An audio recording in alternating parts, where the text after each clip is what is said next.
I will show you how to add Adblock in Google Chrome. The first step is to open your browser. Go to the right, click this icon, click Manage Extensions, then click Chrome Web Store. After that, you search in the search column, type Adblock, select this software.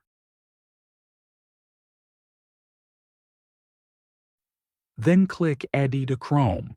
Select Add Extension. Wait for the application to finish downloading. If it has been downloaded, make sure the application is in this Manage Extension section. If you want to try it, does this application work? Open YouTube, then click Random Video.